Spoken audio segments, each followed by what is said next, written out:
Okay. Welcome viewers, Dr. JW Ayoub, the Central Coast, New South Wales, Australia. We're talking on the people of the book and the claims of Muhammad. We're up to episode 9, the resurrection, the victory, the validation, and the defeat of death. Now, in episode 8, the Messiah's suffering and crucifixion was shown to be prophetically required and precisely fulfilled. The cross was not a failure, it was an alignment. In this episode, the system reaches its decisive validation point. Now, we've heard the claim, we've seen the arguments, but resurrection feels different. It pushes past theory and forces into a decision. Either it happened or everything else collapses. If the resurrection is true, everything changes. If it's not, viewers, everything collapses. So we treat the resurrection as a belief, but it demands a verdict. The resurrection of Jesus is not an isolated claim. It is the final prophetic and historical validation of the Messiah, prophetic from the Jewish side, historical from the Christian side, both being the people of the book, confirming his identity, his authority and victory over death exactly as foretold by the people of the book. Teaching point number 1, viewers. The resurrection was declared before it occurred, establishing a required outcome that validates the Messiah's identity. This removes the possibility of reinterpretation. Either the Messiah rises as foretold, or the claim fails completely. You can look at Psalm 16:10, Isaiah 53:10 through 11, or Matthew 16:21, where you'll see life beyond death declared, the promise, the continuity, the expectation. You'll see suffering followed by life, the sequence, the design, the fulfillment. You see prediction before the event, precision, authority, validation. And this leads to a required outcome where the Messiah must rise. Anything else is not incomplete, viewers. It is invalid. Teaching point number 2. The resurrection is resisted not because it lacks testimony, but because it forces a conclusion that cannot be controlled. If true, it confirms everything the Messiah claimed. This creates pressure that many avoid by dismissing the event rather than testing it. They'll just dismiss it rather than test it.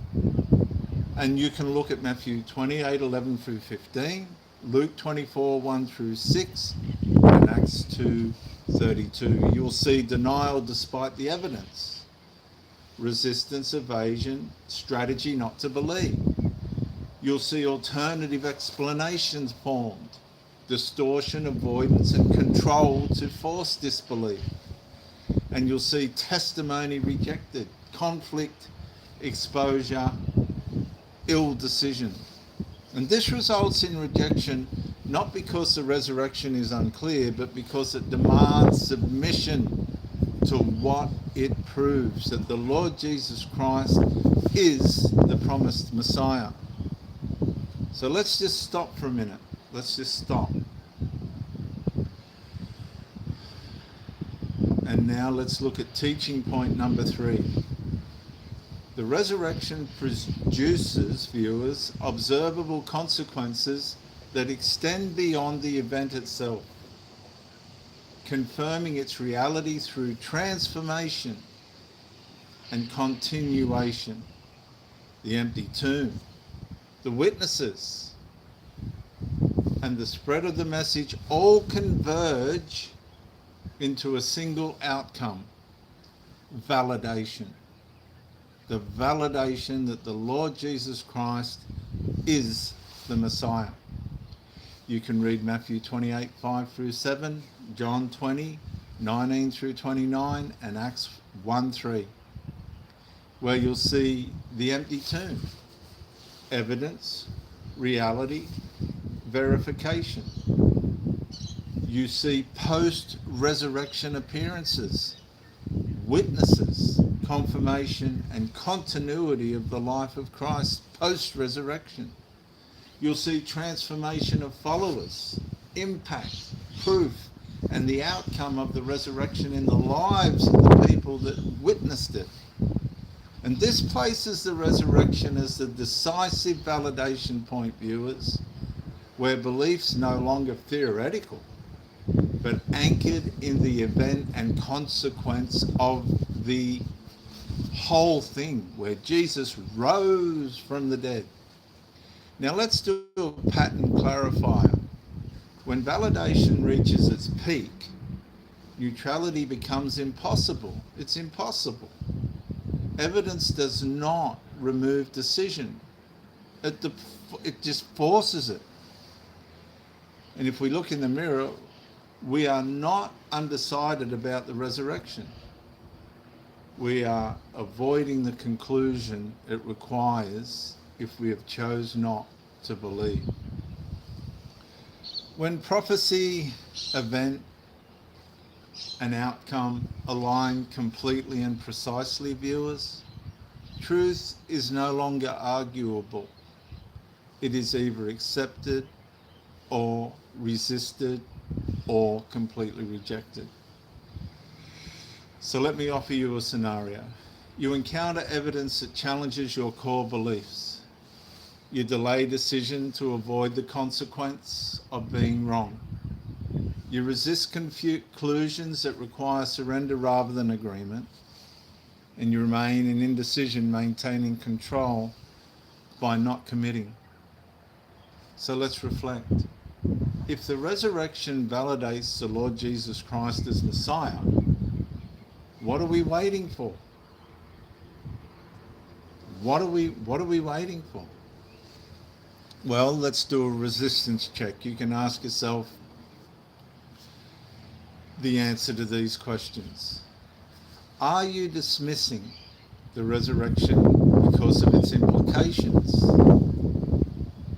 Number 2, do you avoid examining it because it forces a decision?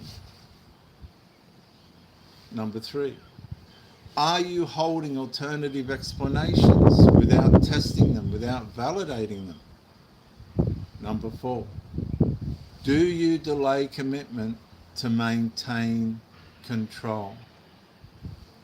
Just ask yourself. If this is happening, let's look at some root causes that possibly are causing this. Number 1, have you been conditioned to reject supernatural claims automatically? Number 2, do you resist conclusions that remove your autonomy, your personal ability to decide? Number 3, is your framework built on doubt rather than evaluation?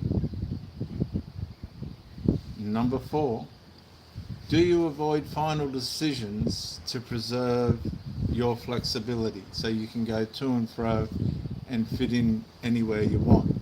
Well, let me ask you this question. If the resurrection is validated, and it is, it's 2026 since the resurrection, what remains to reject? What remains to reject that it's 2026 since the Lord Jesus Christ, the Messiah, raised from the dead?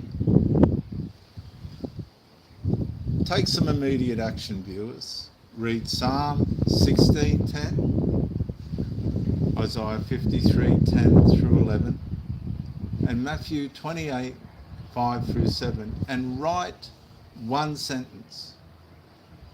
What had to happen after the Messiah's death? And when you think this is too much to believe, test it. Test it against the history, the prophetic precision, the precision of the life of Christ and what happened to him against what was predicted. Viewers, I'm Dr. JW Ayoub, the Central Coast, New South Wales, Australia.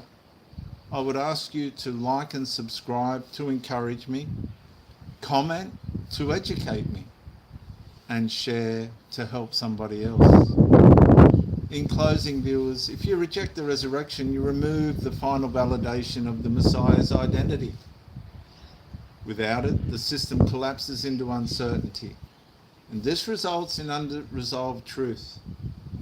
Unless we confront the evidence and accept what it confirms, we'll never be in that peace that we deserve in knowing who Jesus is as the Messiah. Viewers, in the next episode, episode 10, the final test, the claim of Muhammad against the completed prophetic system. Now this is big. Episode 10's huge. We've gone all through these 9 episodes to get to episode 10, the final test, the claim of Muhammad against the completed prophetic system. Every element is now in place, and the system is used to evaluate competing claims, including the Muslims. And I'll see you then. You keep well till then. Bye for now.